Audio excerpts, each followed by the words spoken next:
Okie. Hello everybody, it's MyOhMyke, and we'll be playing Earthbound Pokey this time. And as far as I know, I got the names right, so other than that, I am ready to go when you are. Am I counting myself down, or...? We can do either. Do you want to count down? Yeah, I'll count down. Awesome. 5, 4, 3, 2, 1, go!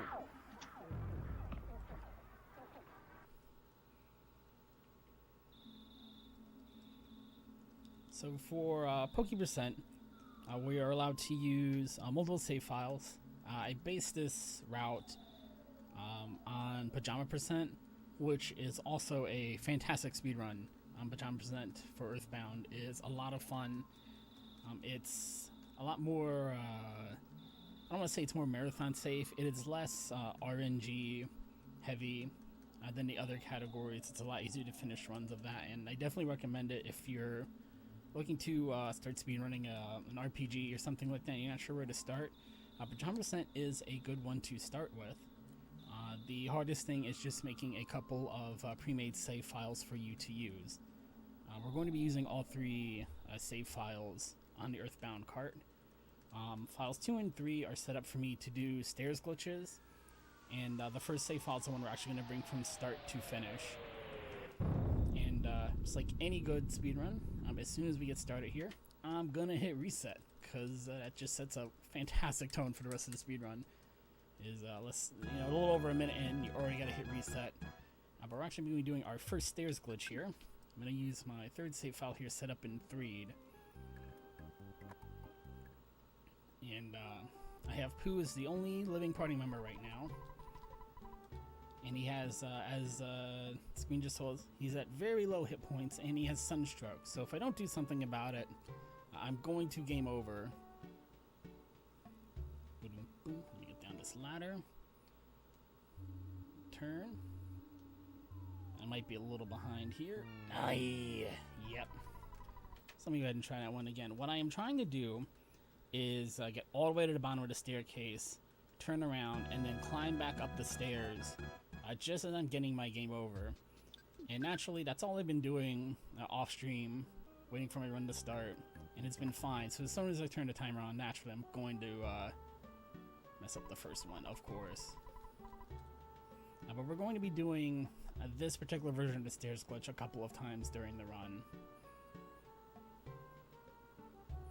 And stairs are extremely complicated things in Earthbound. But let me hit the trick first, and then we can talk about it. There we go. And then the biggest boss battle is saying no. I don't want to continue my save game here. I want to load in my speedrun file. And if everything's gone according to plan, when I load in my first save file, Ness is not going to be in his bedroom anymore. He's going to be in Threed. There we go. I'm going to walk through the door, walk back out, and now we will be playing as Jeff, just as intended here. But what's happening there is whenever you step onto a staircase in Earthbound, and I'm not going to say it's a frame perfect trick. I'm just going to say that if you step on to a staircase at the same time, roughly, as you get a game over, the game over interrupts how the game is programmed to handle staircases. What's supposed to happen is you step on the staircase, and the game's going to move you over kind of a couple of pixels. You might not even notice it. It's going to move you over a little bit to center you on the staircase and kind of lock you onto the railway that make up stairs in this game. But you get a game over instead, so the game doesn't get a chance to move you over onto the staircase. Unfortunately, the game also doesn't clear out the fact that it needs to move you onto the staircase, so the next time you get control of your character, whether you just continue your save file or quit out and start a different save file, the game still thinks it needs to move you to that staircase, so it's just going to teleport you from almost anywhere in the world all the way over to those stairs. And that is how, in Pajama Percent as well, that is how you do on-it escape right at the start. Without Ness having to change out of his pajamas or anything like that.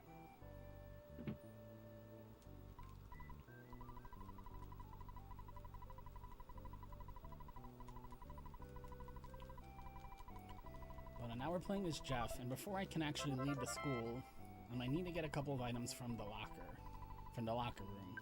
The game will not let you move on until you do. It doesn't want you to leave and have Jeff be completely unarmed. That would be pretty bad. But my key is broken. Key for the locker room is broken. Oh noes. What am I going to do? It's okay, because Jeff's professor has just finished an invention called the machine that opens doors, especially when you have a slightly bad key machine. It's all just a clever joke, a little prank, haha, to introduce us to the bad key machine that we fall for every single speedrun. Every time. You can't just give me the machine. You gotta play the little... Gotta go try to use the broken key. Ha ha ha. We can leave now. It's cool.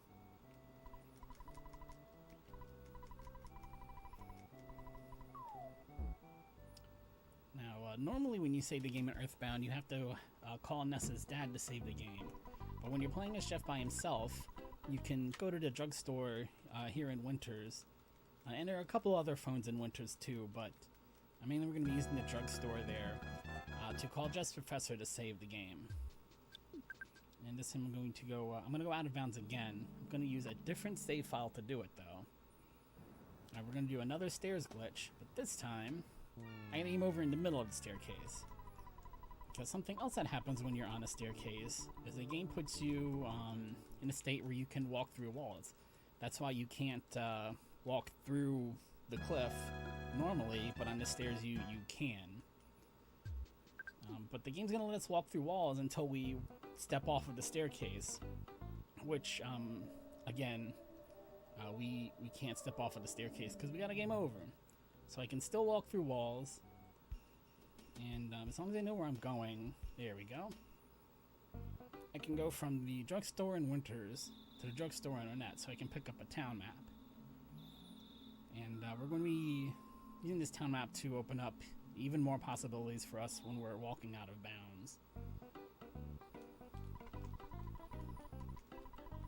Now, the reason why going out of bounds in Earthbound is such a big deal is because there's only one map in the entire game. The whole game's programmed, so there's only one big map file, and everything in the entire world of Earthbound exists on this map. Rather than dividing it into, different sub-maps or what have you, it's just all together on one big map. So if you know where you're going, and you can walk out of bounds, you can go literally anywhere in the game that you want to go just by walking there in a straight line.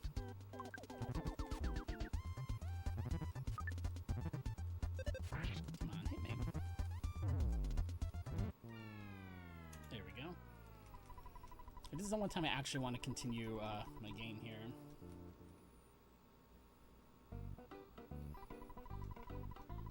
Save, reset. I'm gonna check something. I feel like maybe it's in my head, but I'm gonna check regardless before I take my next trip out of bounds.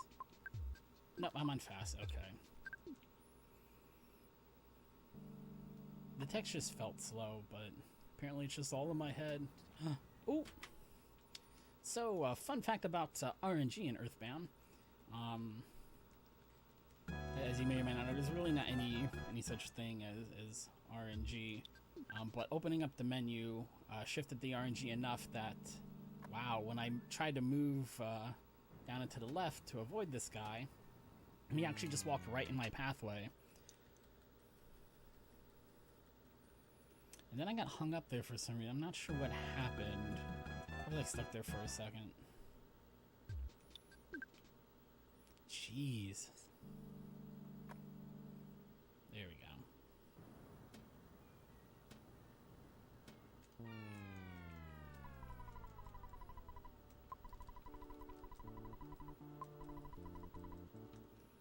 Yeah, having just the one hit point there means that if I bonk anybody or I'm not holding to the right when I load that save file, I'm not gonna get to where I need to go.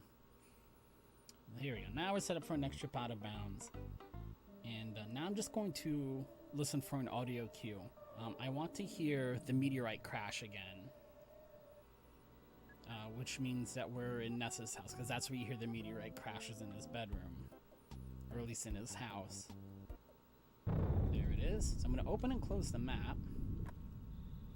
And that makes the game check where I am on that giant world map and load in whatever graphics it needs for the room I happen to be standing over. That's why, even though I know there's something underneath this room, it's out in the void, or at least it looks like there's nothing but void out there, because it's just, the game just hasn't loaded in the graphics it needs for whatever that room is. That's the town map. It's not the pop gun. There we go.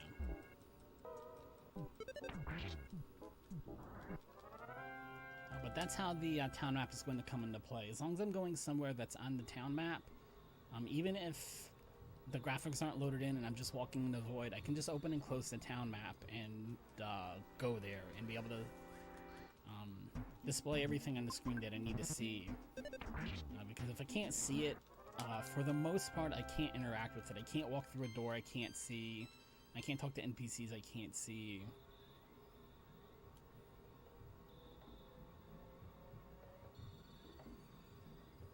But we're going to play some of the prologue pretty much as normal. We're just going to be playing as Jeff instead of Ness. Nope. So I'm going to talk to Pokey,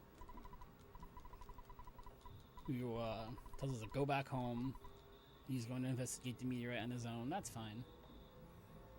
I mean, that's our neighbor. We're friends, right? Come here. See, the snake's attacking me because Jeff's level, what, 2? So he thinks he can take me, but Jeff also has a pop gun. So the game doesn't even make me take the fight. We just skip it. And that's why I'm not bothering to despawn, especially the snakes. I can leave the screen, you know, I can walk backwards and walk forward and try to make them despawn, but it's just not worth it. I can take them out in one hit.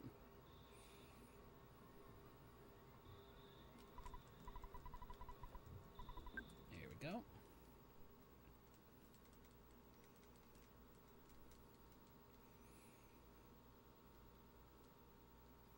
Now, not having Ness in the party changes the script in a couple of places, but that spot right there, Ness's name is just hard-coded into the dialogue. His mom says, Ness, you should go to bed rather than Jeff, or whatever the names may be that you've set them to. Boom, boom, boom, boom. Ah, it's Pokey! Man, it's something stuck in my throat. So here's our neighbor Pokey again. Pokey%. He's going to be joining the party here in just a minute. And he's taking Ness's place in the party. He's now one of the chosen four of prophecy, so on and so forth, yada yada yada. Yes, we're going to help him find his brother Piggy. Except we're not going to do that. Piggy's just going to be lost, taking a nap up by the meteorite for the rest of the game. And this right here, where you talk to mom and change out of your pajamas, that would not be allowed, even in pajamas%. Even though Ness is not in the party, wherever he happens to be in the world, he's just changed out of his pajamas. So, whoops. So it's technically not a pajama% run anymore. The main difference is not just that the sprite changes, but if in pajama%, since we don't get this phone call, we can only save the game in winters for the most part. While answering this phone call from Ness's dad means we can call him to save the game anywhere that we want, that there's a phone. Oops. I'm just going to step outside, come back in. Stepping outside there unlocks the teleport to Annette, which I want to be able to do later. Let me save the game. There we go. Split, reset, split. There we go. And then for the next trip out of bounds, we're going to go from Ness's house to the Dusty Dunes Desert. There we go.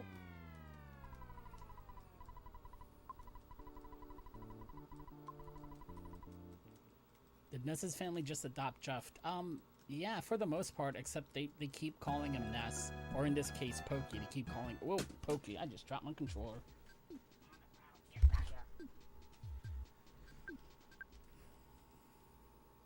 There we go.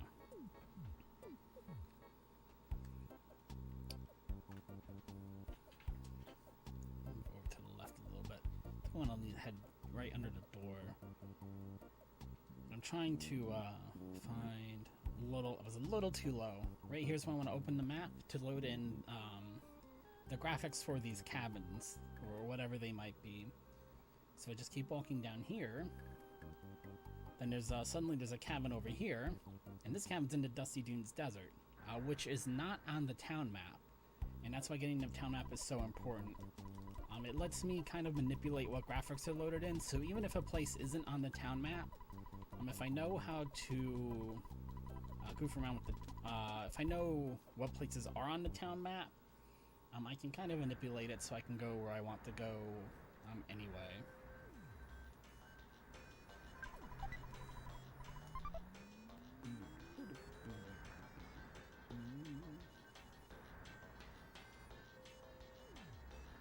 You see, it's just so hot in the desert that my characters are sweating. There we go, and now the screen's blinking a little bit. Oh no! No! Alright. So I do not want to get into an encounter here, and oh my gosh, the game is just throwing everything it can at me. What I did want to do is get Sunstroke, which is what I did, but I got it so early, and I have to dodge so many enemies. It's not... I got it a little bit too early, unfortunately, so I'm going to have to heal. And I better just heal now, actually. Because the earlier I heal, the sooner I'm going to get the critical hit points. I need to have Sunstroke on my speedrun file for the same reason I have Sunstroke on my other files. Is I need Jeff to be able to do a stairs glitch on his own, rather than use the other save files. The other part of the trick is I need him to get 2 critical hit points, which is why it's a little unfortunate I got it so early and I've had to dodge so many enemies. My hit points are just going to be too low. Oh my gosh. My hit points are just going to be too low. And the plus side is if I get stuck trying to get to this present, it doesn't really matter because I need to wait for low hit points anyway. So we were at some point going to have to sit around and wait.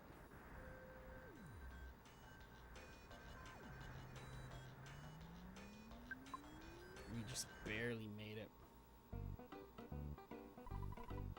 Alright, we're gonna sell some Guts Bill.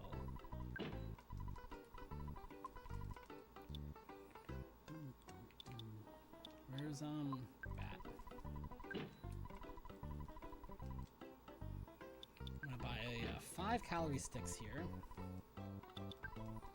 We're early enough in the game where these are going to act as full heals for us. Or for Jeff, at least. And they're cheap. Which is handy. I'm gonna wait by the phone. I think it's just one more tick after that one. There we go.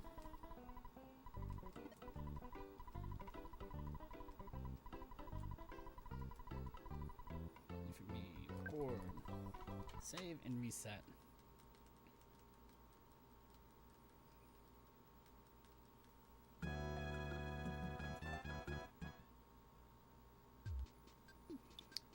The file in 3 again, and we're going to do the same trick we did at the start of the run. We're just going to add a little bit on to the end of it. And yeah, I know, I just realized I had put in the names early, and then I reset to get some practice in. But I meant to make the high donation total Jeff, since we get him first. It's going to be a little bit before we see Paula, unfortunately. Oh, well,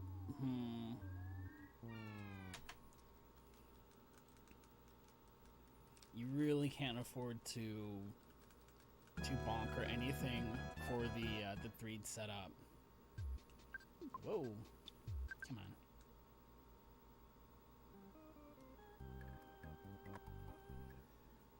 on. But it's not just bonking. It's if I take a too wide of a path around that tree on the northeast corner of the graveyard, then that's trouble too.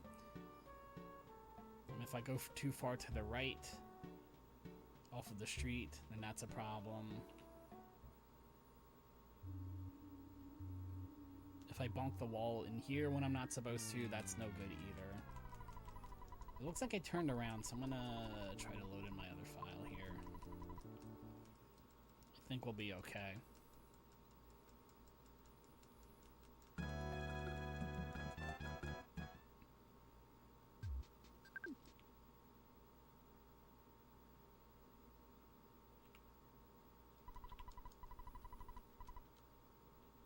No, are you kidding me? Alright, so I went too fast on the second part of the trick. I didn't have any problems with this all day until I had to turn the timer on, of course. But the second part of the trick is to have Jeff step onto the staircase just as he takes a point of damage from Sunstroke. And that's going to let him be able to walk out of bounds as well.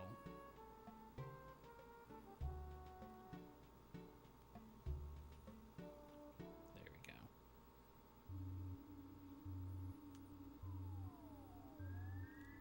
There we go.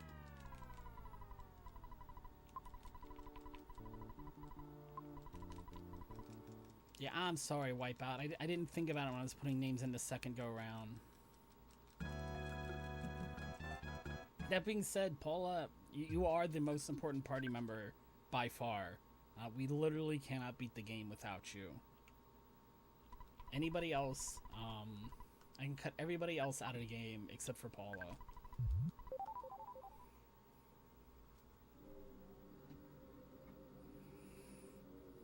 Right, so I want to be careful not to... Well, for this trip, I could open up the town map if I wanted to. But where I'm actually headed is to the Tucson department store to do a little bit of shopping. So I'm just going to head north until I start hearing shopping music.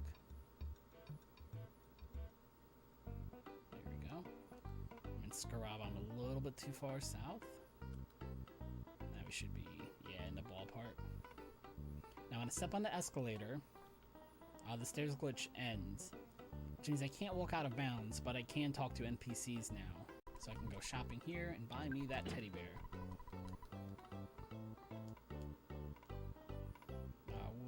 The teddy bear will sometimes take damage for you.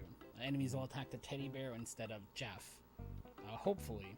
The problem is the teddy bear only has a 70% chance of actually working and doing its job. So there's a 30% chance that it does absolutely nothing and I'm going to game over on this boss fight anyway.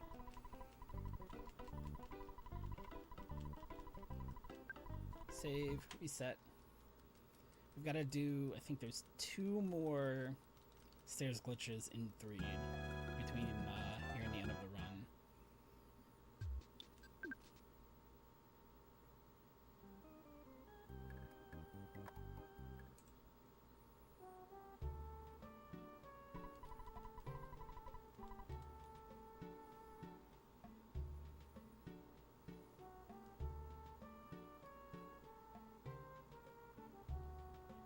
Oh, the tree. It's a little bit behind, so I don't want to bonk the wall this time, so I'm going to cut over to the left. That tree is just the bane of my existence today.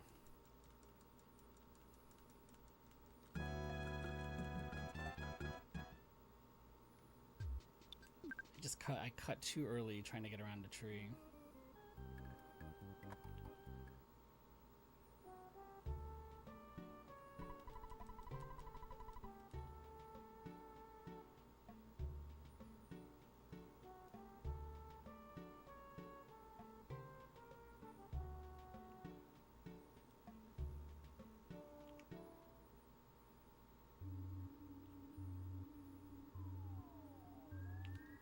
There we go.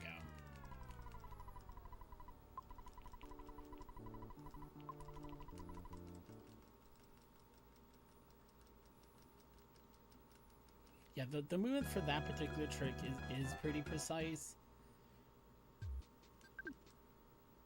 Wait, hold right, hold right, hold right. But it's just that one. The rest of the stairs glitches have plenty of... That is not what I wanted to do. The rest of the stairs glitches have plenty of margin for error.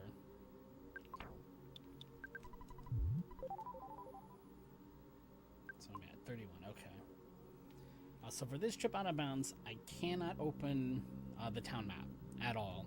I'm walking through Threed right now, but if I were to open the map now, it would load in the graphics that it needs for Threed and would ruin the trick I'm trying to do here. Or at least it would make it so I can't go where I want to go out of bounds. So we're walking through deep darkness now. I'm going to wait for the next music to change, and then I'll change directions. Because what I'm trying to do is walk to Dungeon Man. And for whatever reason, Dungeon Man's graphics are on the same tile set, same graphics set as the underground in Threed. 11. Let me keep better count of that. So as long as I don't open the map, I can walk all the way to Dungeon Man, chop down the hole so I'm back in bounds. 9. I want to heal after this next tick of damage. Oh, I guess it was one late. Now I do have to be careful because I am out of the stairs glitch now, so I can get into a battle and I will just die horribly. There we go.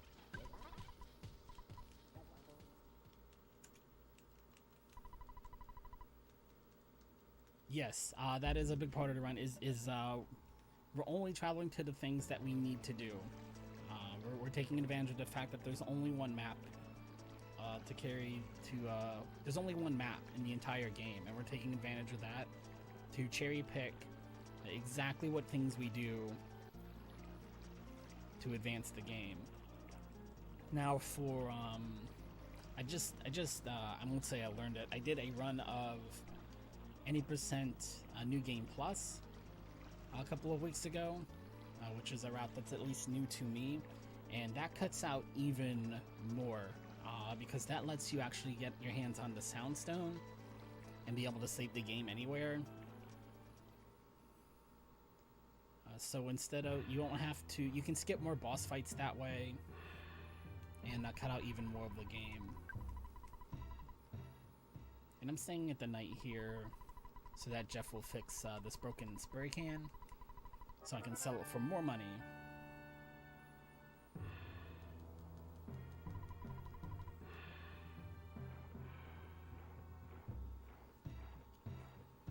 So it's going to save me a healing item.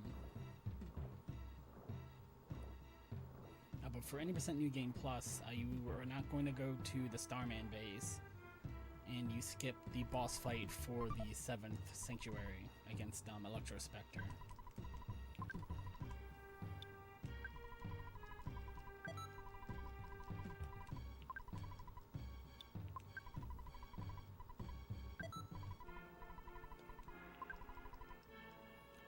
What am I going to pawn off on you? For this fence spray, there we go.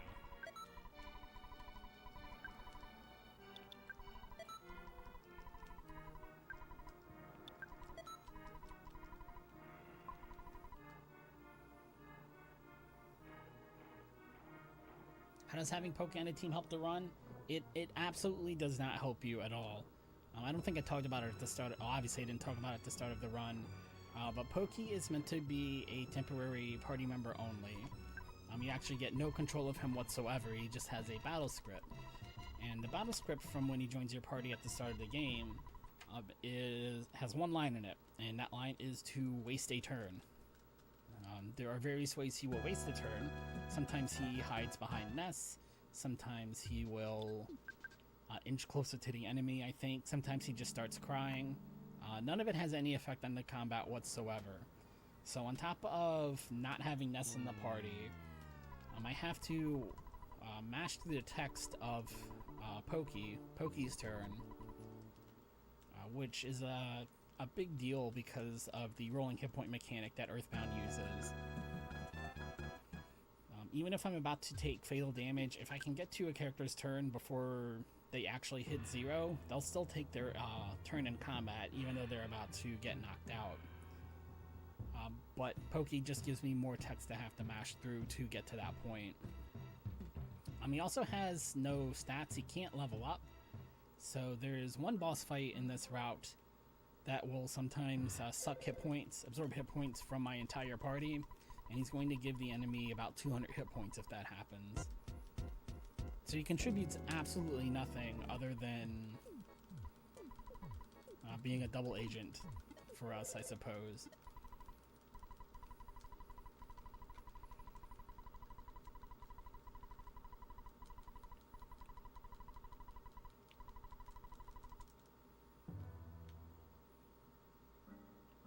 Hey, get out of my way. Alright, I'm at 7. I better heal up here.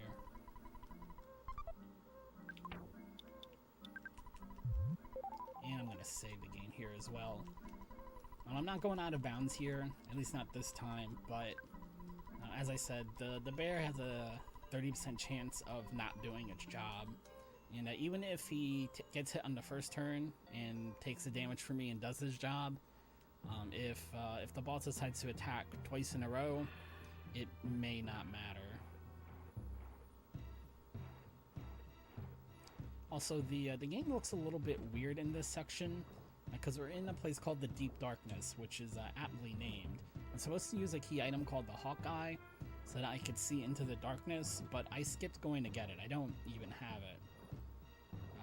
I think playing casually, I don't know how you would skip it playing casually, but assuming that you did, you technically don't have to use it. You could walk through this entire section without the Hawkeye if you so desire. I definitely don't recommend doing that, though. Belch has also changed his name to Puke. Burp, burp. Alright, so I'm looking for quite a bit of good RNG out of this boss fight. Good. Alright, so I'm not nauseated, and I still have my teddy bear. And I got a good... Whoa, that's good. That's some good RNG right there. I took him down with one attack. Thank goodness.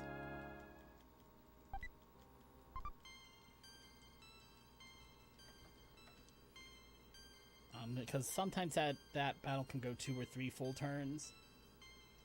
There are eels in this area. So one of the rules, I don't know if it's for all Earthbound categories, but I know for Pajama Percent, you are now allowed to use turbo controllers, because there's just so much text to mash through, and turbo controllers don't actually help you do glitches. Turbo controllers actually make a lot of glitches a bit harder, especially any kind of RNG manipulation, I would imagine. So you're allowed to use turbo controllers, and I mainly bring this up because I've got it's called a Turbo Touch 360. I went looking on eBay for a Super Nintendo Turbo controller, and this one popped up. I'm on smell this turn here. Let me get the teleport. I'll pop up a picture of it really quickly. But it doesn't have a D-pad. It has turbo functions, but it doesn't have a D-pad. That's one of those weird touchpads that the Steam controller has. It's kind of goofy. It's not really the greatest controller in the world, but it has turbo, so I've got it on the desk here. Another fun fact is Earthbound lets you play through the second controller port, so I've just got both controllers plugged in, so I can use a real controller to play as well. Right, let me get over here so I can teleport.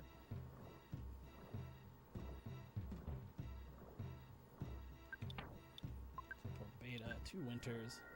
Yeah, it looks like this. See, it's got that little, that weird, goofy touchpad on the left.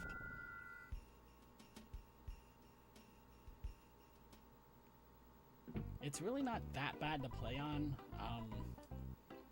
but Super Nintendo controller is probably my favorite controller. You can't really replace a Nintendo D-pad, but if I had to play with it, I definitely could. Which is more than I can say for the Steam controller. That was, the short time I had one of those was pretty terrible. buy one more skip sandwich.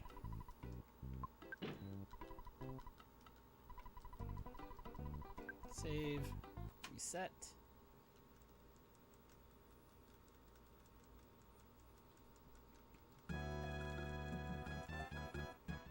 You know what I bet that it would be good for is fighting games.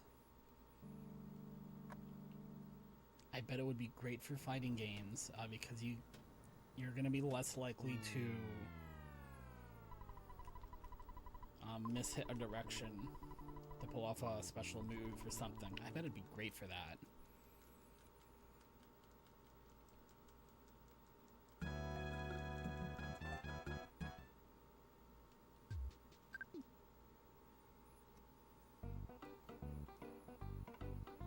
Boom, boom, boom, boom, boom, boom, boom.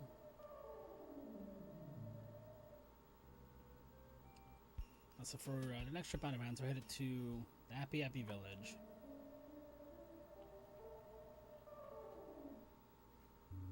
How many hit points am I at? 121. Okay. I still need to have Sunstroke on Jeff. I have to do one more trip out of bounds that would require it, so I can't heal the Sunstroke off of him right now. Really? And it's gonna make me fight anyway. No!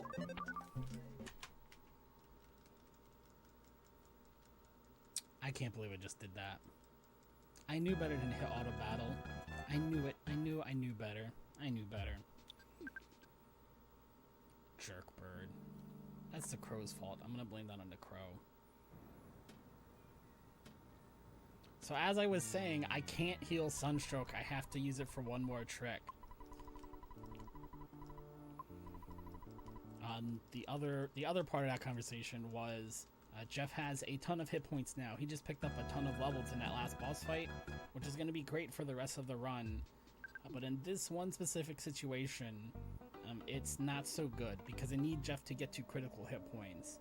So even though I just picked up 5 skip sandwiches, which let me move faster, let me walk faster on the map, I'm not going to use them right away. Because it does me no good. I'm just going to get to where I need to go faster and then have to sit around and wait for Jeff to lose more hit points.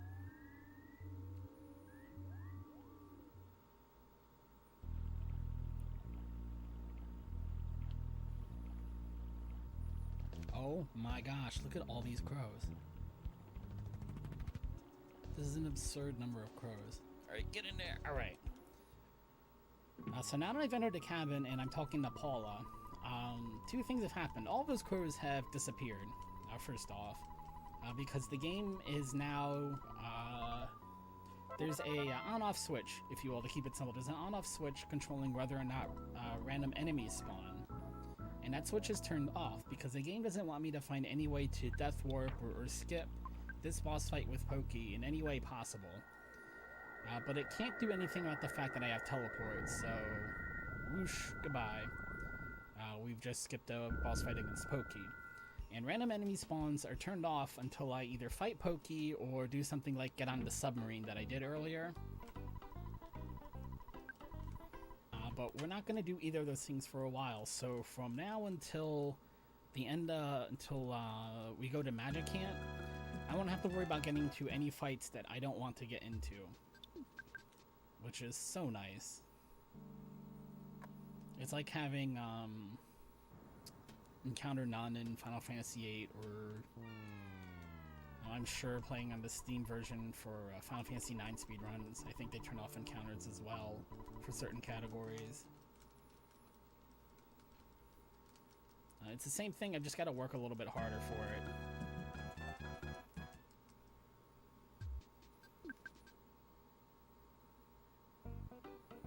What am I doing? It's southwest. I know where I'm going.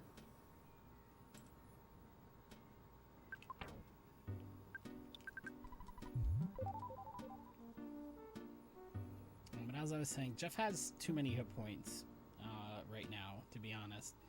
So I'm going to use one skip sandwich, and I'm going to save the rest for later. And at about this point, I'm now mashing my map button Because the next time that I'm able to open the map, I need to change directions.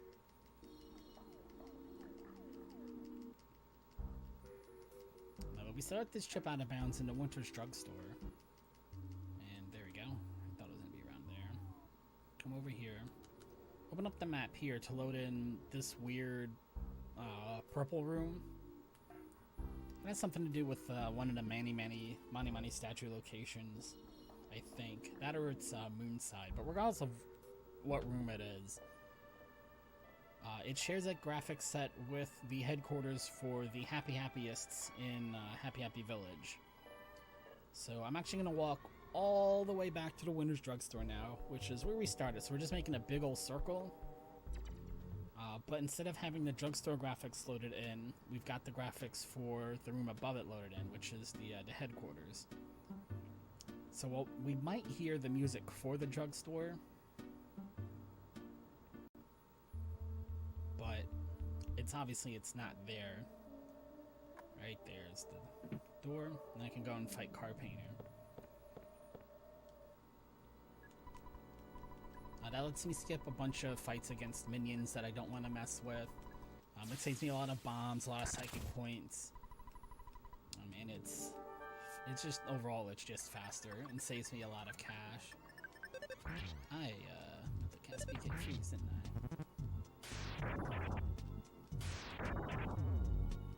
That teddy bear is toast.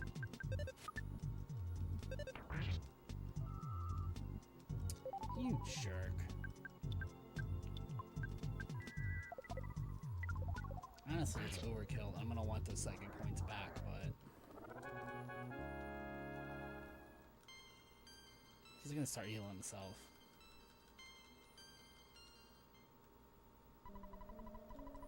Fortunately, Freeze is not a guaranteed one-shot kill either.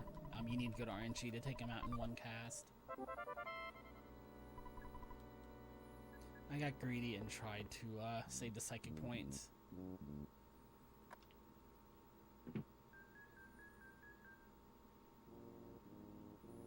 Grab this skip sandwich.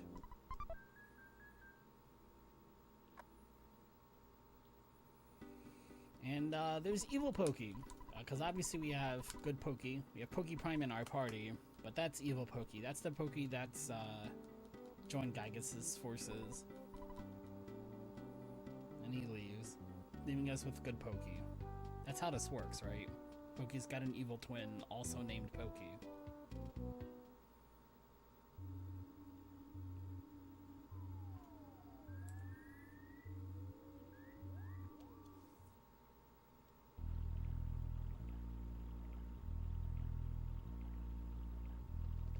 There we go. So now we've got our whole party together finally. Key to the cabin.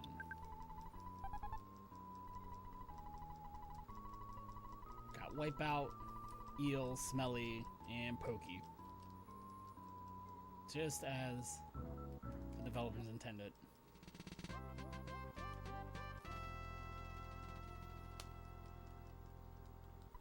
Fortunately, she does join at level 1. Oh, very important skip here. When you leave the cabin, walk out the back, and you skip a photo guy cutscene.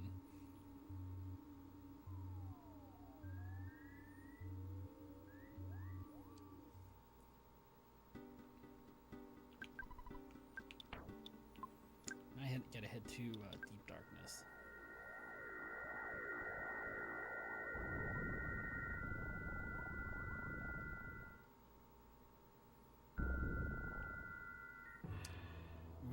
We need to do a little bit more shopping here, but now I can talk about the money route for Pokey Percent, because obviously Ness, move out of my way, dude, get out of my way. Obviously we don't have Ness with us, and when you defeat enemies in Earthbound, they don't drop money. That never makes sense. What happens is Ness's dad deposits money into Ness's bank account, but Ness isn't here, and he took his debit card with him. So the only way I can access the Ness's bank account is by talking to that guy right there who's breathing through a straw or bamboo or what have you. Unfortunately, he charges me a 100% fee. So if I want to withdraw $1,000, I get $1,000 and I have to pay him $1,000. So we're gonna access to literally half of the money that we earn throughout the course of the run. That's what I'm gonna do first.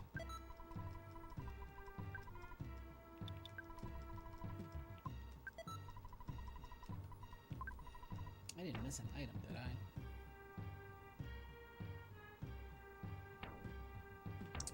Why do I feel like I'm shorter on cash? Oh no, I only buy one now. I'm good. Oh, super bombs. That's right. I can't buy 2 until the next one. I was about to skip an entire boss fight, which wasn't going to work out so well. Let's see. Jeff said about 37 hit points, which is just about where I need to be. I think he's going to hit critical around 30. Maybe it's 25. Depends on how many hit points he got in the level up. I need to wait for him to hit critical.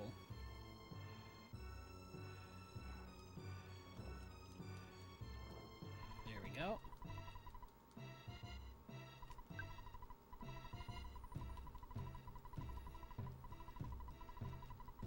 Yes. Save the game.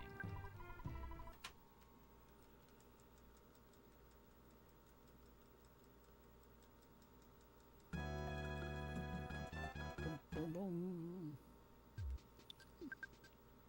So, knock on wood, this is the last time we're going to be loading in this 3D save file.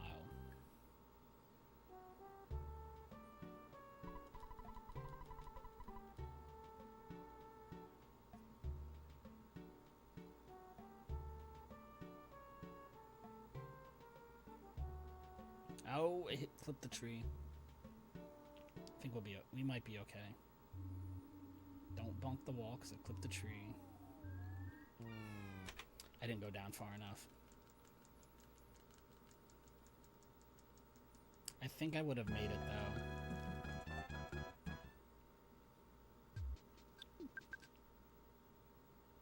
It's been like this all week with the 3D skip. If I've got the timer on, I haven't been able to get it consistently.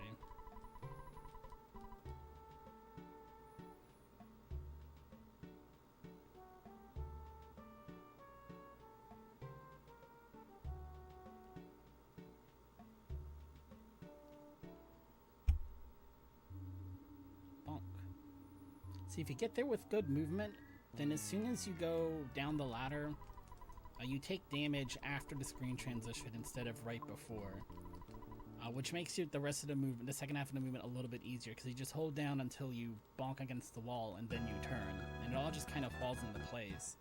If you fall a little bit behind in the first part of the movement, you have to do the rest of it very precisely.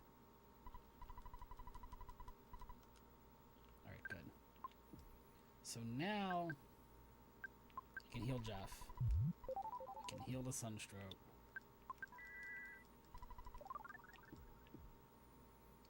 Do I have any other healing items? I do not.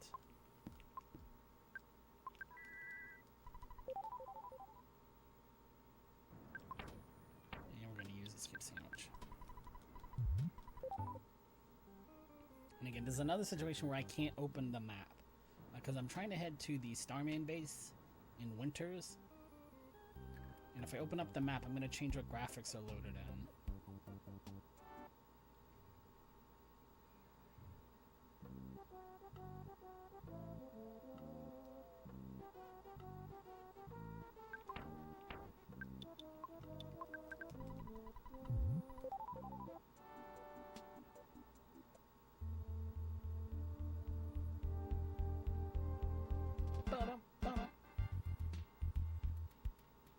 There we go.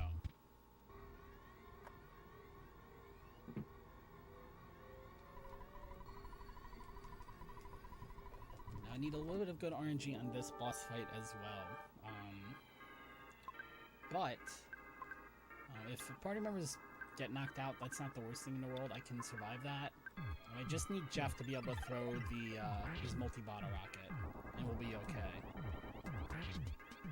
There we go.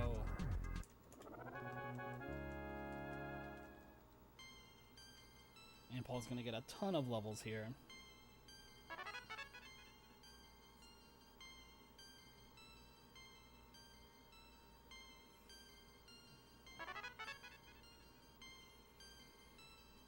Now, if I get bad RNG there, the Starman will open up with PK Starstorm, which is going to one-hit KO my party. But because of the rolling hit point mechanic, even in that case, I can still win the fight, as long as Jeff gets his turn to shoot the multi-bottle rocket. That usually means Paula goes down, though, and she misses out on all of the CXP, which is not a run killer. If Paula's level 1 after this fight, I can make up for it in the rest of the boss fights. But at some point, she does need to get experience, or we end up having to do our grind fight before Gygas, and that's just no fun.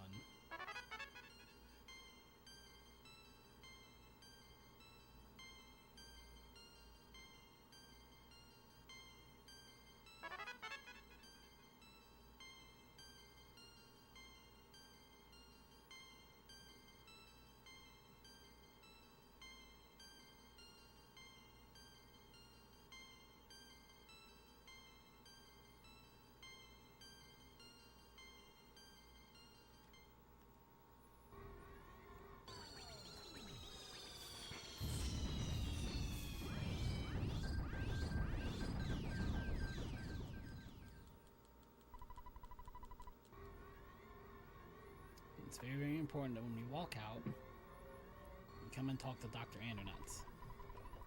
If we don't do this, then the story doesn't advance properly, and the game's going to soft lock, probably at the Gygas fight, if you can get that far. And then that's just sad. You get all the way to the final boss fight, on the final phase of the final boss fight, before you realize you killed your run about a half hour ago.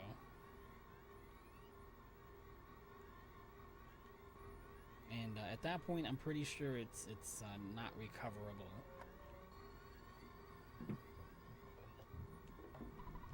But I haven't tried. I haven't tried to fix it at that point. So I'm going to grab an exit mouse, and exit mouse is going to take me back to the last cave that I walked into. Which is all the way over here. Back in Happy Happy Village.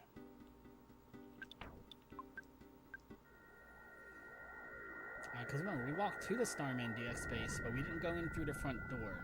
So the exit mouse doesn't take me there, it takes me all the way back to Happy Happy Village.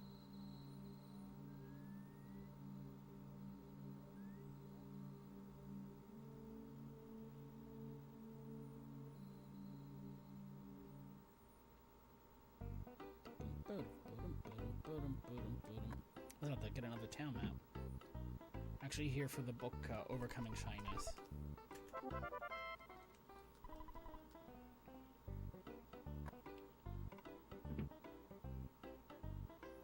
And then we're gonna take that to the Tenda Village. We stopped in the Tenda Village earlier.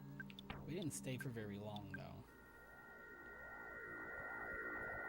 But the Tenda are a race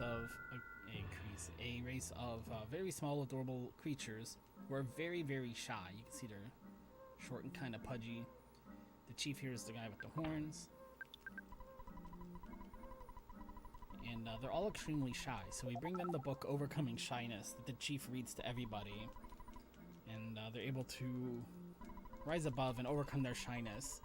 And now they are confident enough to be able to help us out. Thank goodness.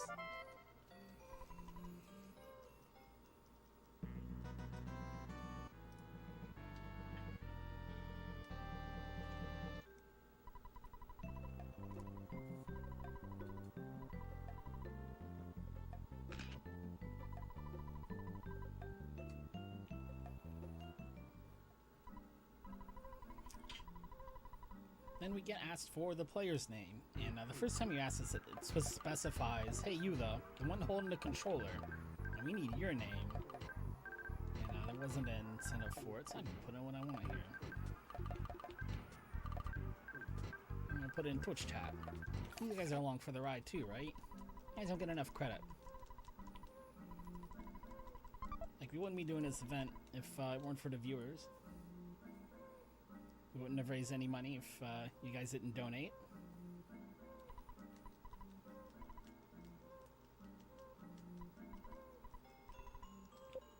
That's the Tenda in particular that we need to help us out. He's too shy to show off his incredible strength. before the chief reads the book. And that rock is just in the way.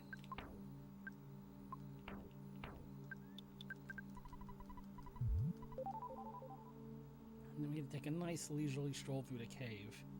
Because again, there are no enemies.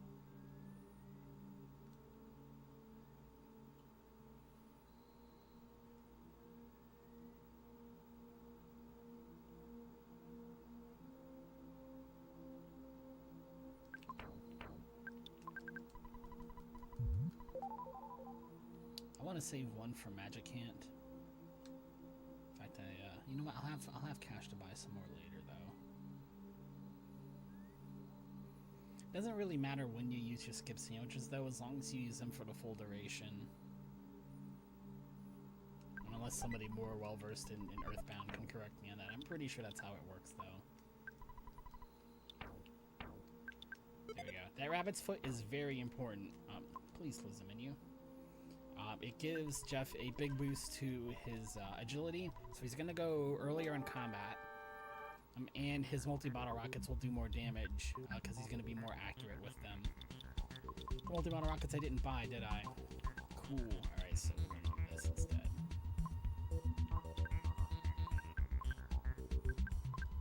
I skipped a shopping trip.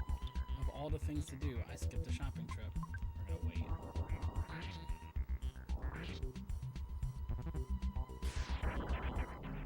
Nice.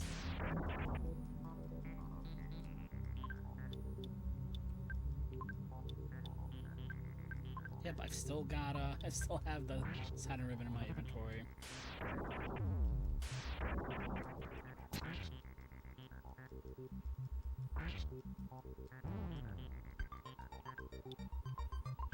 He did just kind of take a bomb with him, didn't he?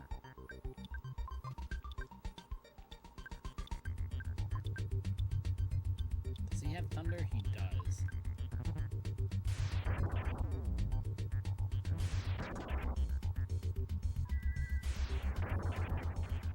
There we go.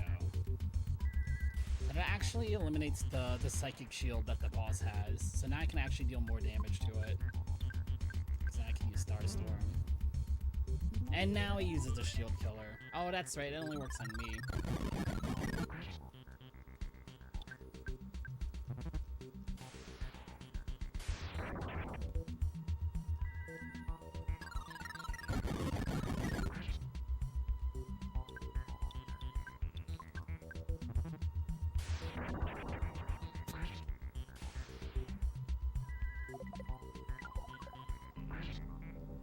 There we go.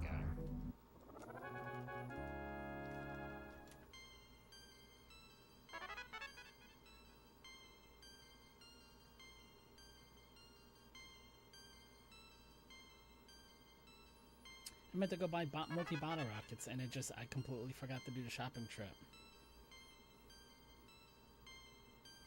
Which just means I'm gonna have more ammunition for the rest of the run, so that's not the worst thing in the world. Especially since we got through the fight.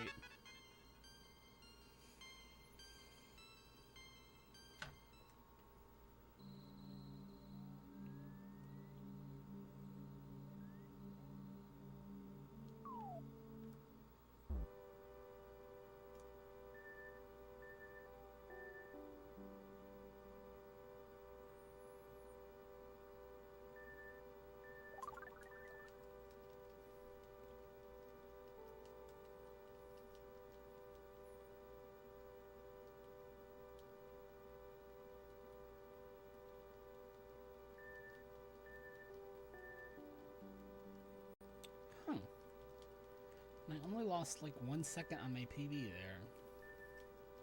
So I wonder if I actually did that in my PB. Did the same thing. We'll find out if I can stay close to my splits for the rest of the run, then maybe I stumbled into it by making a mistake before and just didn't ever write it down.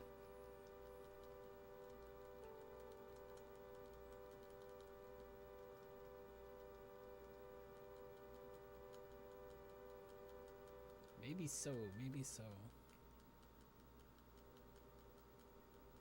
But our next big stop is going to be Magic Hand. We got to pick up one item in the Lost Underworld, and then we're going to be making our way over to Magic Hand.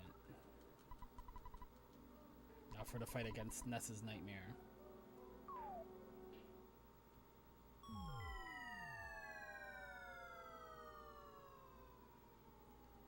Womp.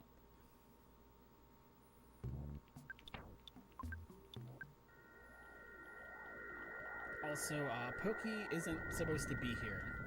Pokey's not supposed to be able to leave the overworld. Which, you know, not supposed to be able to leave on net, basically. Excuse me. So, they never made sprites for him being in the Lost Underworld. They never made tiny sprites for him. So he's just dinosaur-sized, literally, at this point.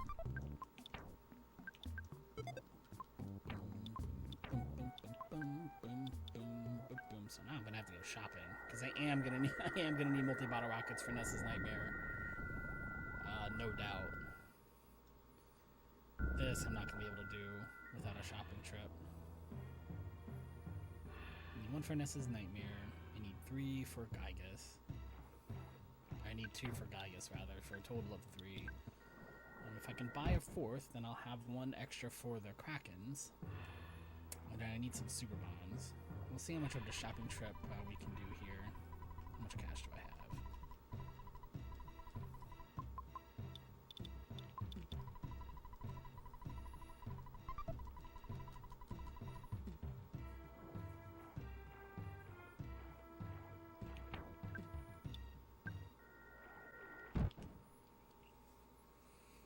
I need at least 3 multi-bottle rockets to finish shopping for the rest of the game, but I don't think I'm going to have that much.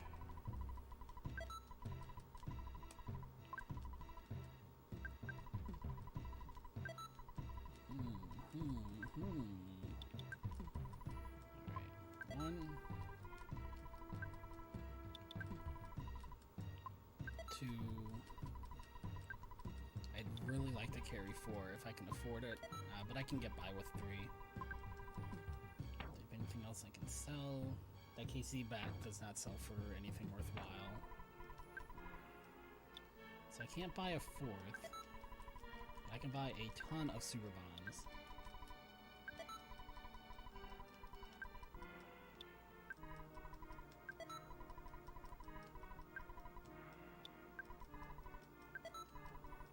Four super bombs. I have a teddy bear. Nope, teddy bear got toasted. Okay. We're going Magic Camp. We need to head to Winters then. I think if I sell one more thing, I can pick up one more skip sandwich here. Oh, my popcorn. Yes. Haha. I don't need that anymore. 1.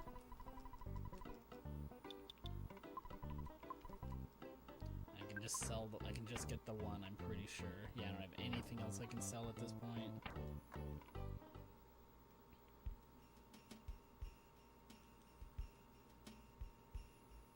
So I'm going to save them both for Magic Camp. But we're going to go out of bounds to go there as well. I'm going to make my way down to one of the tents down here by where you would normally find Tessie. Whoops. And this is why I'm not using a skip sandwich here. But there are only a couple of tents that you can walk in Earthbound, and they don't need a whole lot of graphics. It's just, you know, the inside of a tent and maybe a phone or what have you.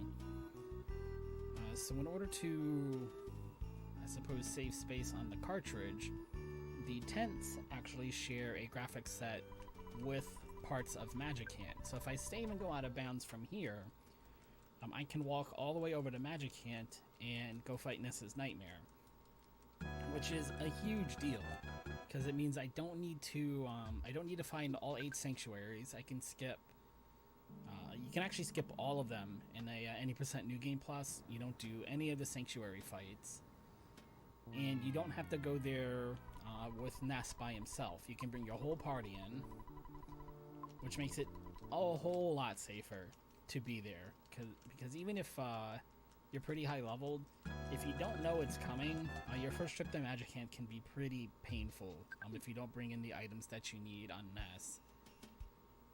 You can be stuck here for a while, because there's also no way to leave.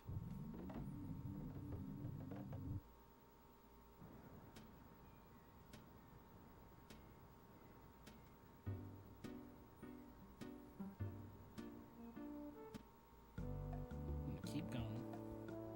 Keep going.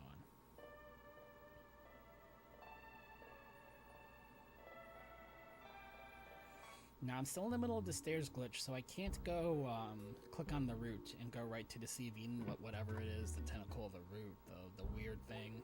I can't go do that, but I can walk into the door, walk back out. And I need this bag of Dragonite, and I'm going to wait to use my skip sandwich, because sometimes Ness will do exactly what he just did and just get right in the way. Where's my skip sandwich? I have another one. There it is.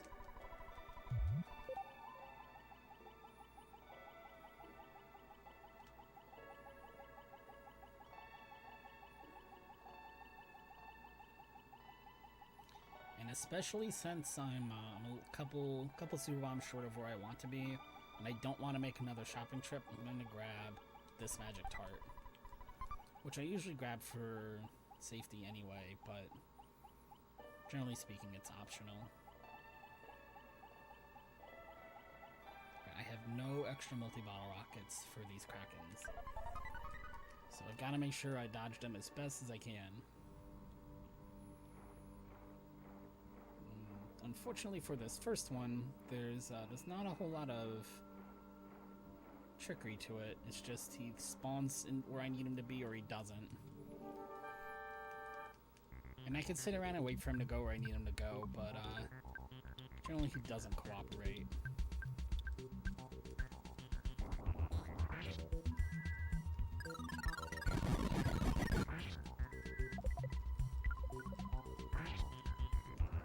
Nice.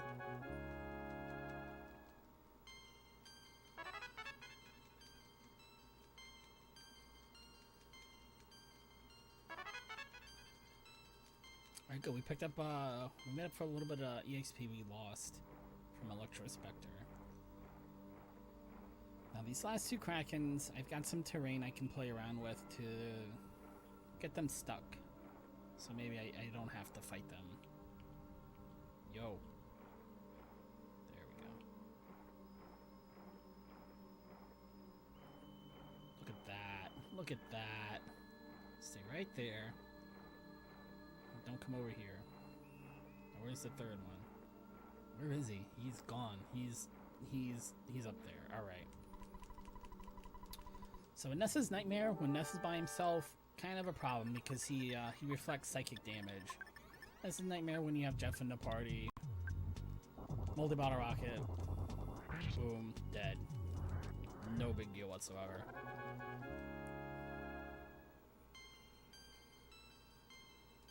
Which is why it's so nice playing Pajama Percent, because all these bosses that would be such a pain in the neck otherwise just go down so easy.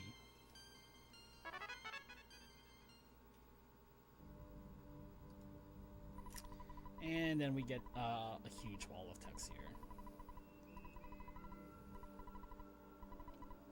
Like what we left combat, we'll say 108.25 on my clock. We'll see when we're done with text here. But even though Ness isn't in the party, you know, he's still alive, he's not dead, and Magic Hand is the world of Ness's mind, so it only makes sense that Ness gets involved with this part of the game, right?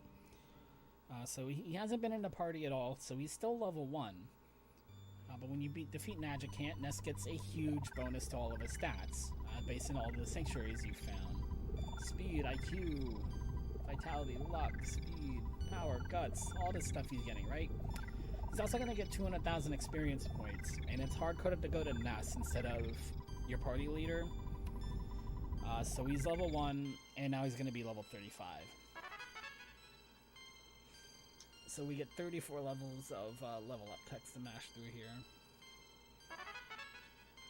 And about about 3 runs into Pajama Percent, you're gonna wanna pick up a turbo controller too. I don't know who decided that the turbo controllers were okay. I don't know who in the community got together and voted and made it okay. But thank you so much to whoever that is, whoever was involved in that decision. I'm just so happy.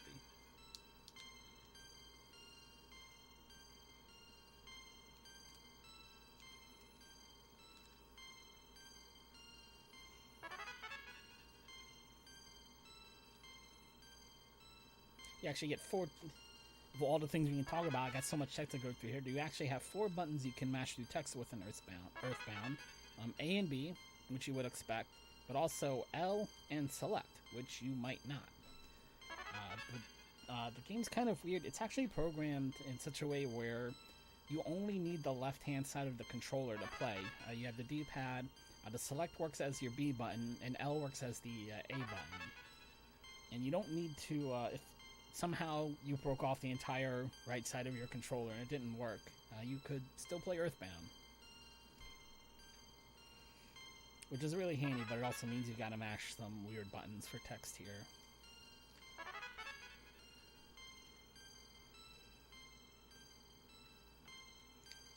And we're still not done with text.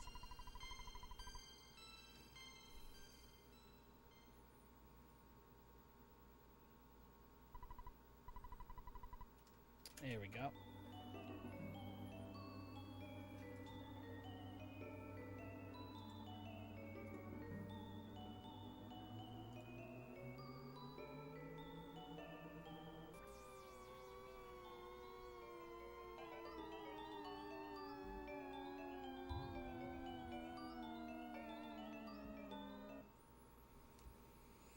Alright, so did I split? I did split. Good.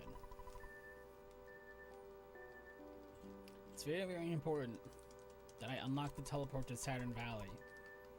It's one of the 2, maybe one of the 3 most important things to do in the Earthbound, in this speed run, is to unlock the teleport to Saturn Valley, which is why I'm mostly talking to myself, but you guys can hear me too, I suppose.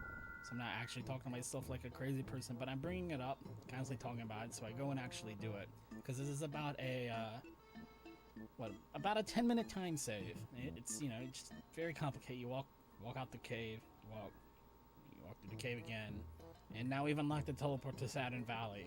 But oh my gosh, if you forget to do that, it's brutal, because Saturn Valley is not on the town map, and it's got a graphics set all to itself. It doesn't share graphics with anywhere else in the world, so you actually have to walk to Saturn Valley casually, properly. You can go out of bounds to cut some of the trip out, but not a lot of it, unfortunately.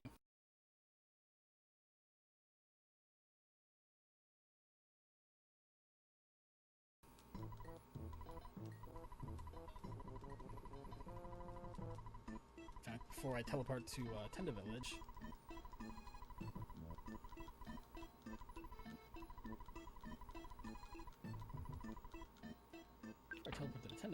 I'm gonna make sure Saturn Valley. Okay. So now I have to go and get a piece of the meteorite that crashed at the start of the game, all the way back in our net. So naturally, I'm teleporting to Tenda Village to do that. And you can see enemy spawns are back on because we watched a cutscene at the end of Magic Hand, and that is one of the things you can do to flip that switch back on. Which is why I'm gonna bother to come over here and save and go out of bounds. Record, save, reset. If I needed to, or if I wanted to, I could use teleports to avoid combat and get all the way to the meteorite. But this is easier, it's simpler, it's safer.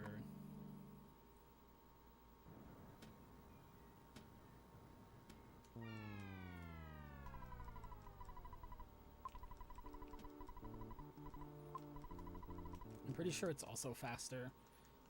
If it's slower, it's really not slower by much. And in fact, I wonder if in Pajama Percent you even could go over there, because the roadblocks might still be up. So it may not matter whether or not that is the faster way to do it. I can't remember if the roadblocks are still up in pajama percent at this point or not.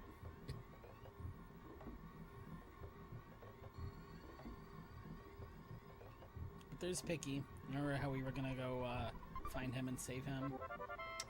Not so much. I can't even talk to him, unfortunately. Which is a real shame, because if I could get Buzz in the party right now, oh man, that would be just awesome. And I grouped up my shopping trips earlier, which means I'm actually already done shopping for now, because I skipped an entire shopping trip. So I'm gonna go right to Southern Valley. So I'm gonna save some time against PB here for sure. Oops. As long as I hand over the meteorite. There we go.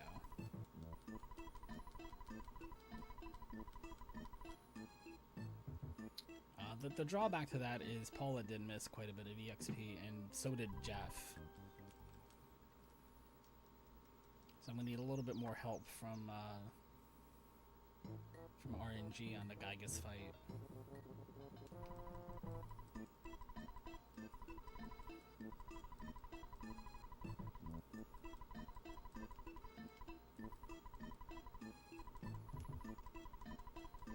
I'm ready.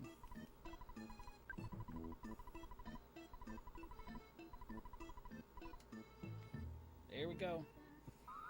We're off towards the end of the game. Hop into Phases Order and teleport to, oh man. I have suddenly forgotten what this place is called. Excuse me. What is this place called? All of a sudden, it just fell out of my head.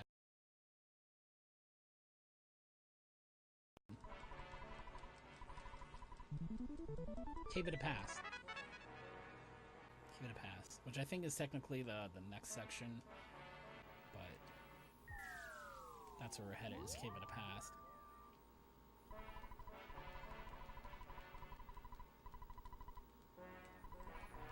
And this is where you find the twist to the end of Earthbound here. The Phases Order has taken us to where we're supposed to fight Gygas. We're in the right place, but we're in the wrong time. We have to go travel further back in time. The Phases Order 3 can teleport us far enough back in time, but in order to do that, it destroys all living things in the process, which is kind of a conundrum. So what we're going to do is, loud noises, by the way, high-pitched screeching of a drill, and who is that? I don't know who that is, in the red hat, but we're going to take the souls of our 4 heroes and put them into the bodies of 4 robots. Well, 3 robots.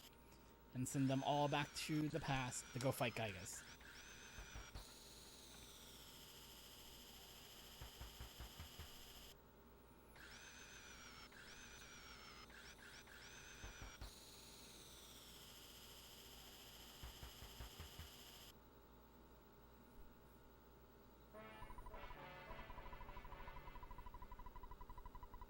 Pokey, wipe out. Smelly, my son.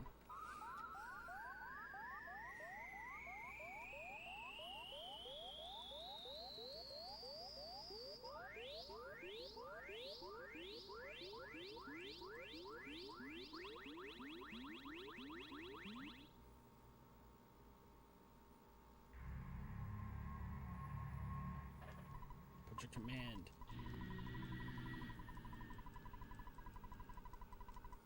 Save the game and reset one last time.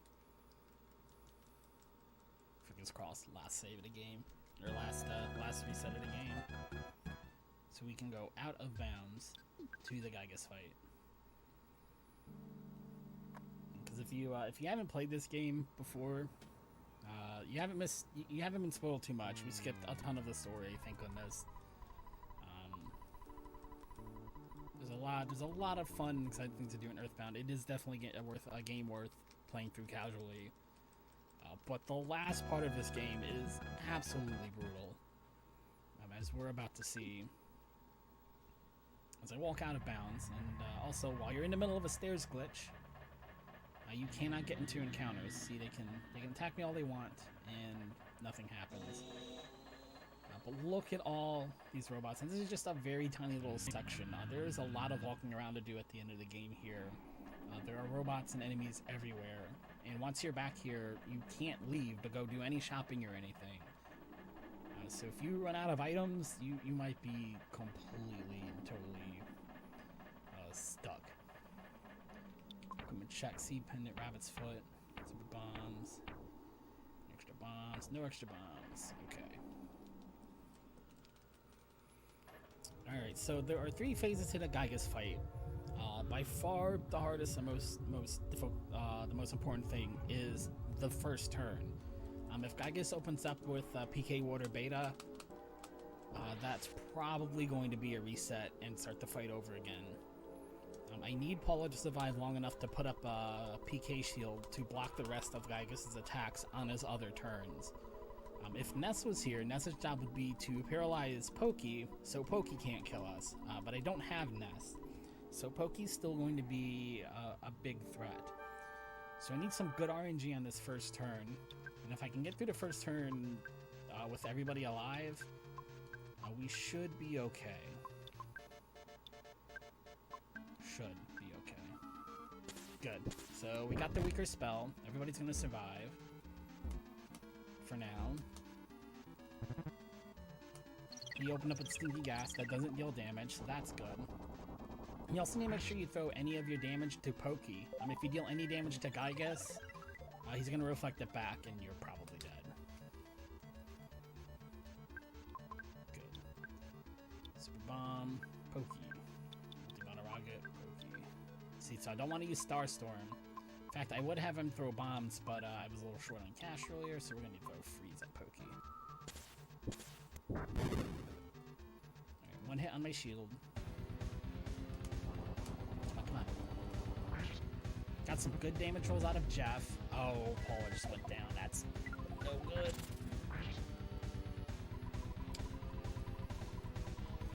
So that's unfortunate.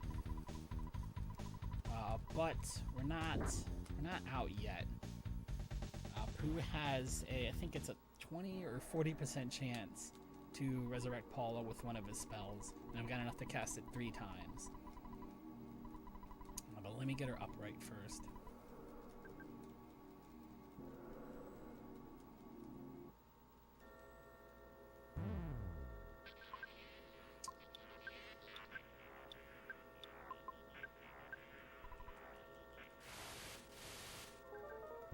Ooh, and now that is a game over right there, unfortunately.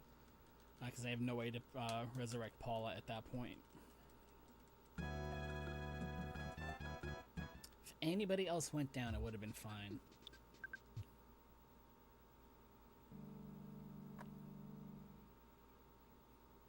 And the only time Paula can actually die is on the first phase of the fight. After you get past the first phase of the Gygas fight, she is more or less invincible.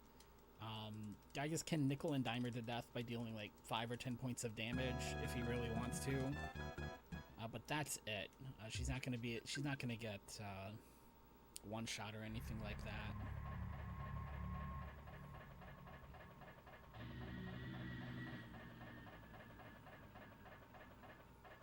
Look at all, like seriously, look at all these robots.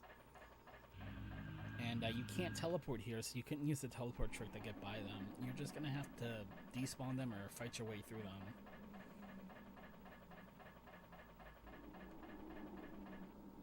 Come on.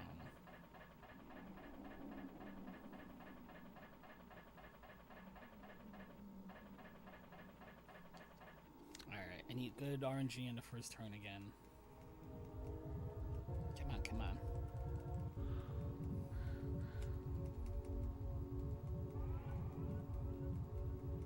So I think I'm gonna change one thing. I think I'm just gonna have Pooh only cast healing on Paula, or only cast life up on Paula.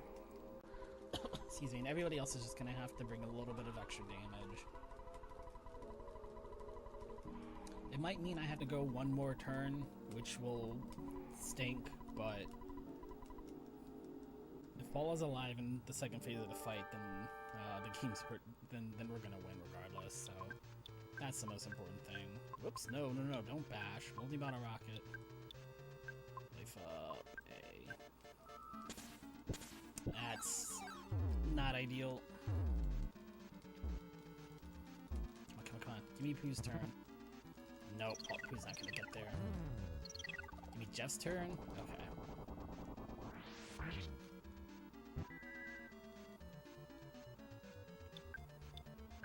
Let's see if we can pick somebody up here.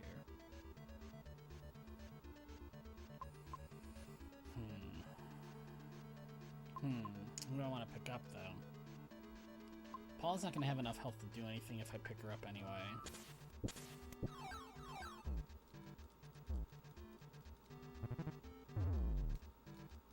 Oh my gosh. Nope, I'm not going to get there. Come on, dude. So the category cuts out a lot of nasty RNG. I mean, even the boss fights where I'm like, I need good RNG for the boss fights. That's I get through them quickly, and even if you lose as you can see, even if you lose party members, you can keep going with the speed run. So it's very safe and easy to finish runs. But there's nothing you can do about Gygus. If Gygus doesn't want you to win, you can't do anything about it. If he's gonna keep casting his high level spell, all I can really do is hit reset and take it from the top.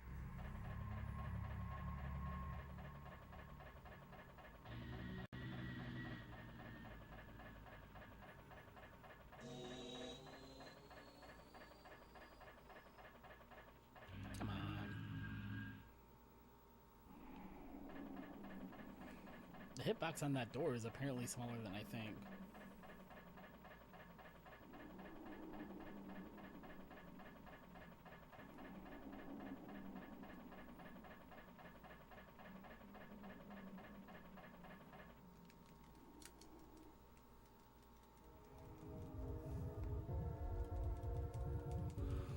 Alright, third time's a charm.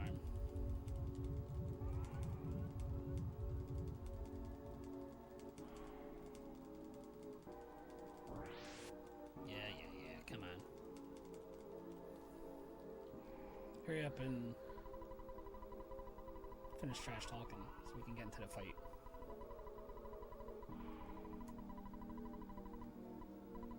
See, evil Pokey's evil, but evil Pokey, gets stuff done. Good Pokey, Pokey Prime in our party doesn't do a darn thing. Nope, shield. What am I doing? Shield, multi-bottle rocket.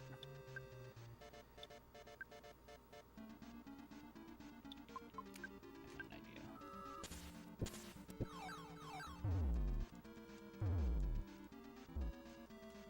Why you gotta be like that, Gygus? There we go.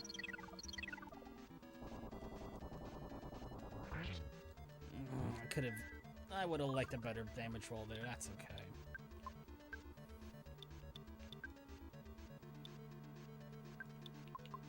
I need to get Jeff up.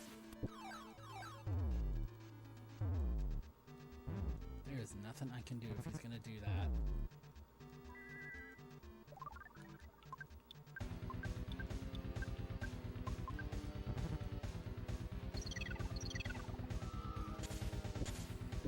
Man.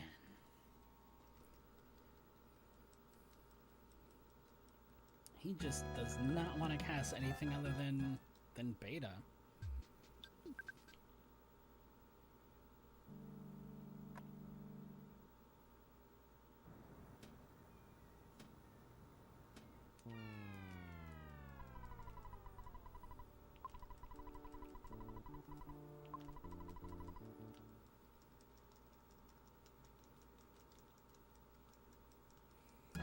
I think if I get Paula to level 40 or 45 or somewhere in there, I shall have enough hit points to survive the first round regardless. But getting her up to that high of a level is not easy. Because even if I wanted to fight the robots out here, where I can go back to the Phases Sorter and get my free healing, she has to survive the fight, which is sometimes easier said than done.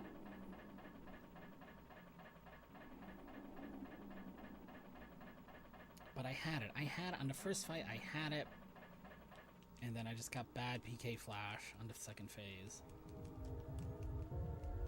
So I know I can get through it at this level. That's not the problem. Problem is, Gygus is just being really cheap. Yeah, Pokey's not a robot because Pokey's not supposed to be here. It would have been really interesting if the game loaded in the Pokey sprite we see now, rather than just the standard Pokey sprite. That would have been hilarious, but...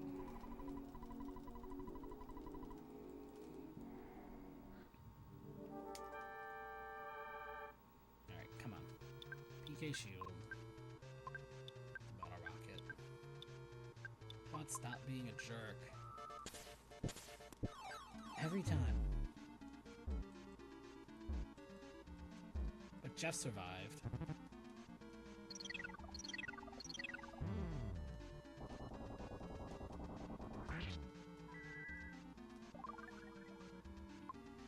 I'm not sure if it's really gonna matter though, because she just doesn't have any health. No, it probably doesn't matter if she goes down. My gosh, dude!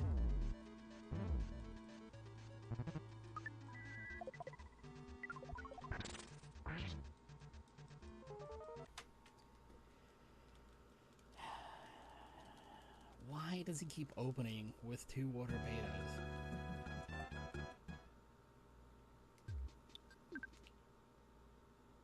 Why is he being such a pain in the ass?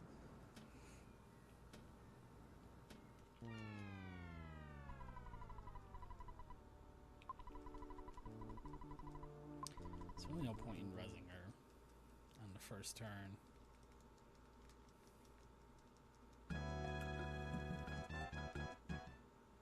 This is why, if I was to, bit my tongue. If I could get Buzz in the party, then the Gygus fight would be a complete cakewalk. Buzz is scripted to always go first in every fight, and she opens up with the PK shield, and that will just negate all of Gygus's damage for the whole boss fight. Like, it would be super easy. Unfortunately, I'm going to get her. Adding her to the party at the start of the game adds a lot of time because she opens up every fight with that spell, and it just takes up a lot of time. You also have to read through a lot more text and do a lot more walking around.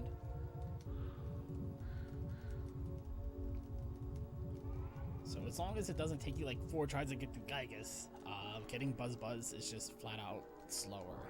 But if I don't get it here, I may just go pick it up because now I'm starting to push the estimate here.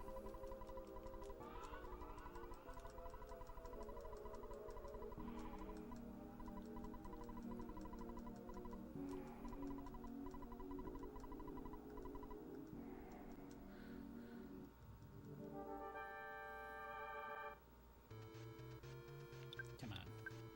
Stop being a jerk.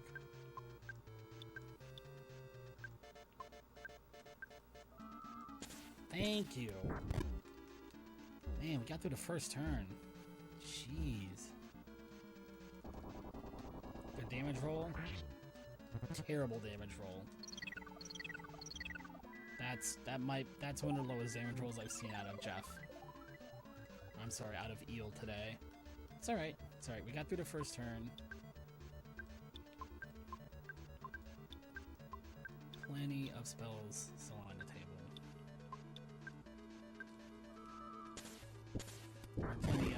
Plenty of damage still on the table here. Ooh, gut save.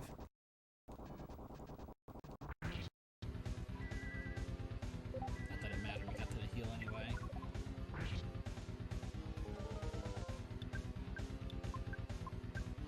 You just won't go down, huh?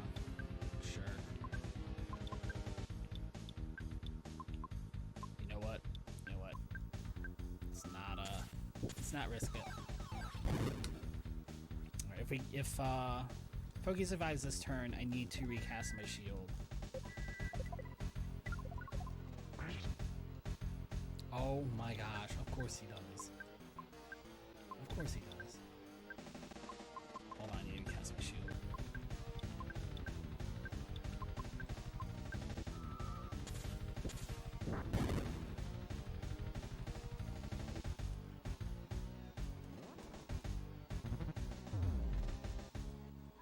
That's fine, because Jeff has nothing. Jeff can't contribute anything to the fight right now anyway.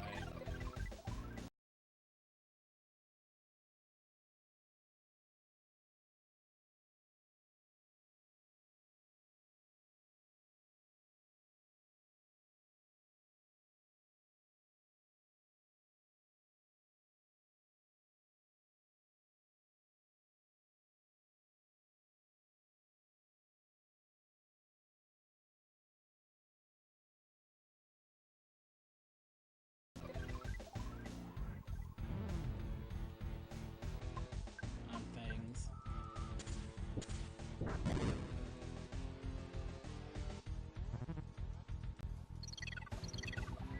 There we go.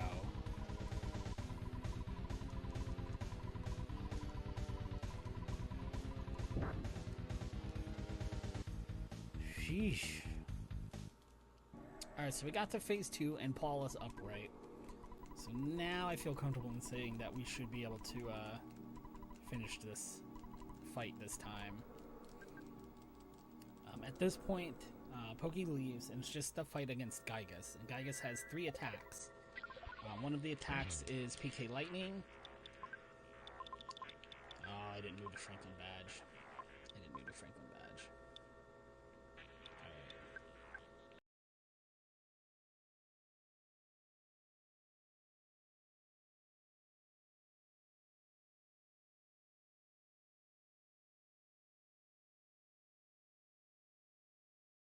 Lightning, which Franklin badge after all of this.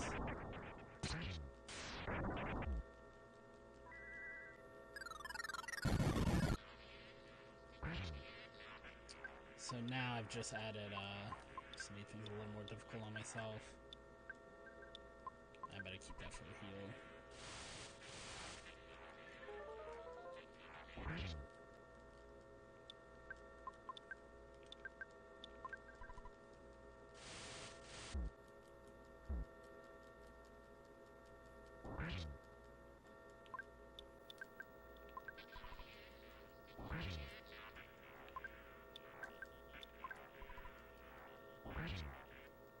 Good, got through phase 2.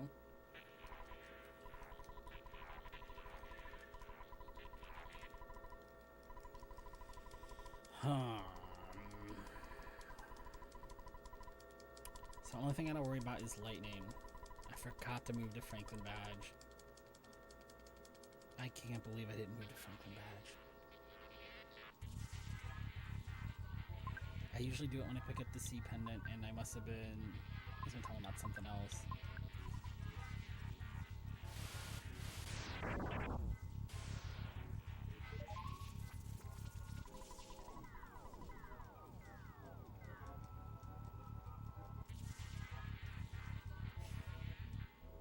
She still has shield though.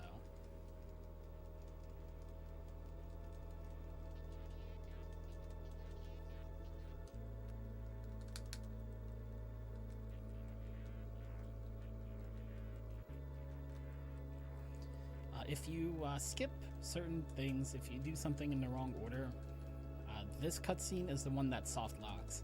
So every time I get here, I just wait with bated breath to see the Mr. Sands walk back onto the screen.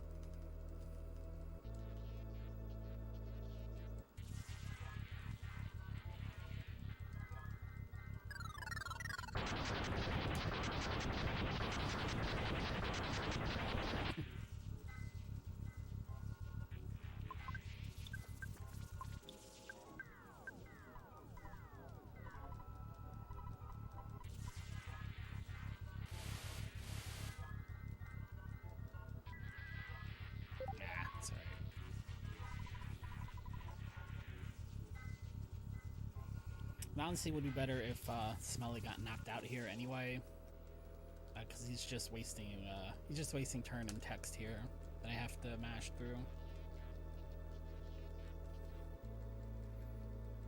Look at this, look at this. I was within 2 minutes of PB going into the Gygas fight.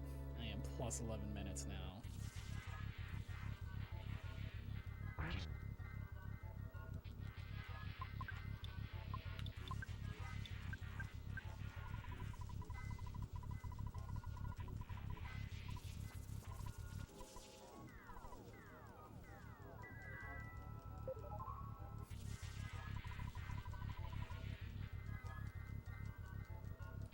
Well, I tried to get Paula like 9 more hit points. That's all right.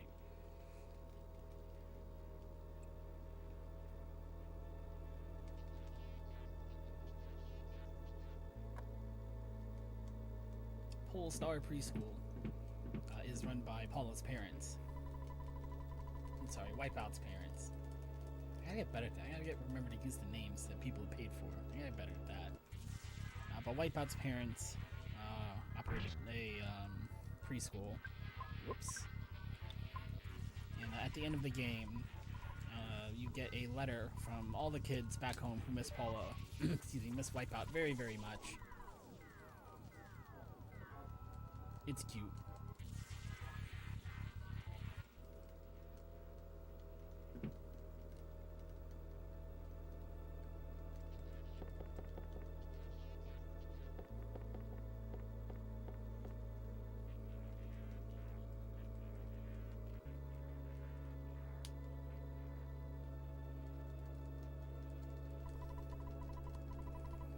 Back at Snowwood Academy to meet to see Eel's friends again and his professor, all praying for their safety.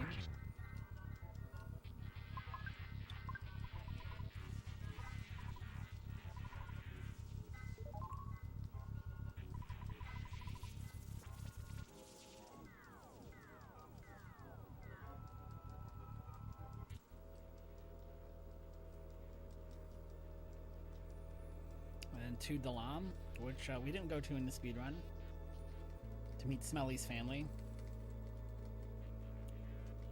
with a not at all ominous message here. A young woman in Dalam woke from a dream in which Prince Smelly died. Well, that's great. That's fantastic. I'm glad we're all having visions of our great success here.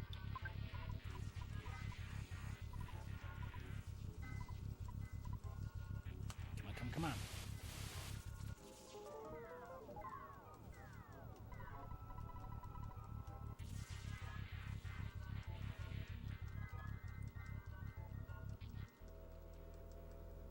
There's our good buddy Frank. Frank is the first real boss that you end up fighting. Not one of the Sanctuary bosses, so I guess he's more of a mid-boss, but your first really tough fight in the game is against Frank, who is the leader of the gang called the Sharks. And also builds machines, including the Frankenstein Mark II.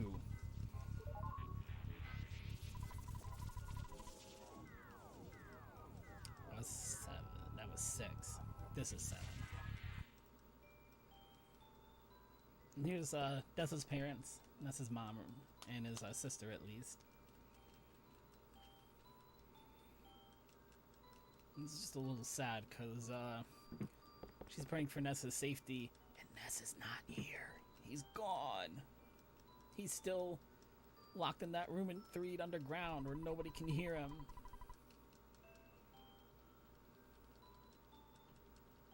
But he'll get out somehow. I'm sure. 2 turns. 2 more turns. 2 more turns. There's also the point in the game where there is not enough bit rate on planet Earth to handle the background here. Things start to get a little bit fuzzy on Twitch usually. Wipeout's call was absorbed by the darkness. No. Don't you do it. Don't you do it on the last turn of the fight. You big jerk. Don't do it. Don't do it. Don't do it. Time is after this turn if I get this turn. Don't do it. Don't do it. Don't do it. Thank you. That's time. God, I think I'm only, what, 4 minutes over estimate. Sheesh. Wipe out on her friend's cause. Reach the heart of T. Oh, who's T? Witcher.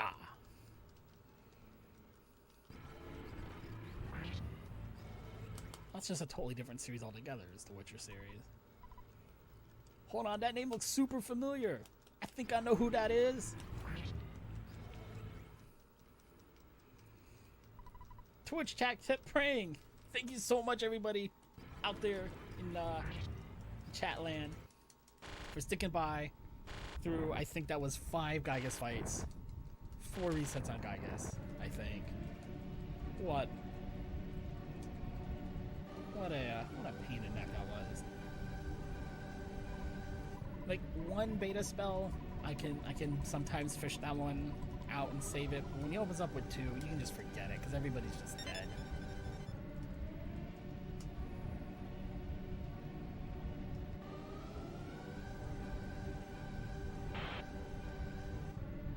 Let me save my splits, because I had a couple gold splits. Let me save my splits. And there is a little bit of post-game stuff. There was a bid war for it that I think still is being led by Pokey. Reload. Yes.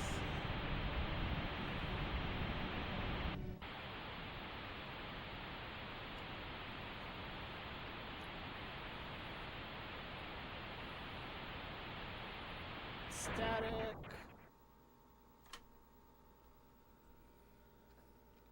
Game doesn't actually reset there. I just thought it would be cool for dramatic effect. But in order to save on time, I've actually got, in a separate window here, I set up for the post-game stuff a emulator, so I can actually just get right to where we're going, hopefully not cost us too much more time against the schedule here. Let me just make sure I've got it pulled up on OBS. And I don't. Where is it's up here? Boom, that's the button. That's the button I'm looking for. Alright, so after a Pokey percent run, when you get control of your characters, Ness is not in the party. You just have Paula and Pokey's still here. The game's not programmed to kick him out. And we donated to go to Pokey's house. So you can see the roadblocks and stuff are still up. Because we haven't done on that. We haven't done anything on that. I'm playing with I've got a walkthrough walls cheat on at the moment, just to help save some time and get us where we need to go. But you can do this without codes or anything like that. And normally at the end of the game, you have a couple of options. You can bring Paula back to her parents' house, and she splits up from you there. You can bring her all the way back to Nessa's house, and you and Paula look through the photo album together. Or, in Pokey%, we still have Pokey in the party. We still have to go save his brother Picky. Like, we never did this. Where's my, there we go. Let's go home, yes. I'm gonna make some judicious use of,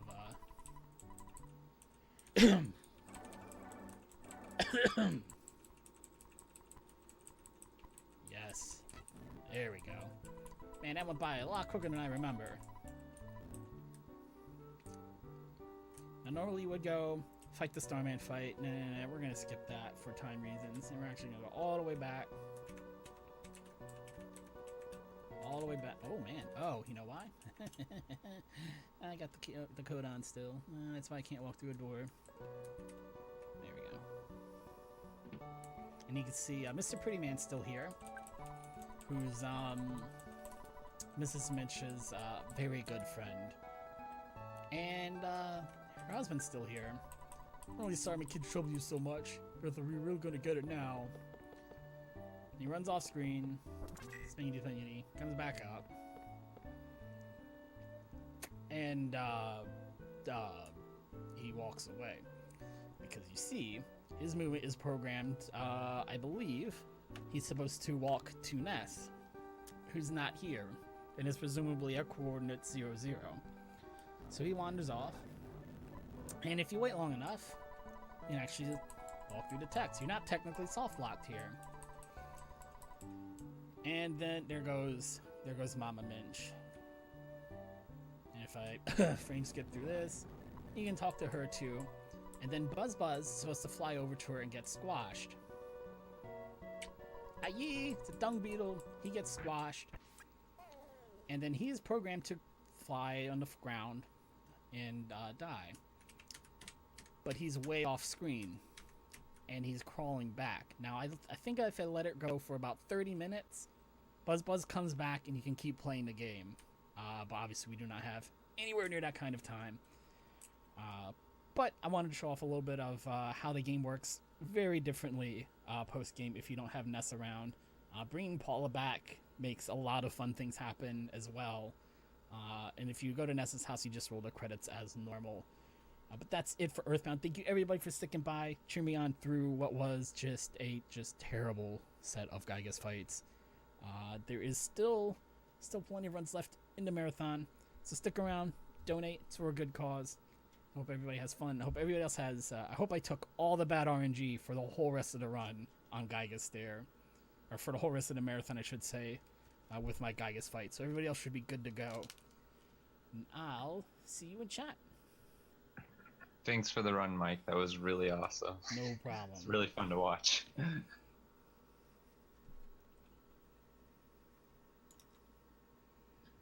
And next up, I think we have Shaq Fu. Oh yeah. The old one, not the new one that just came out, but still should be really cool.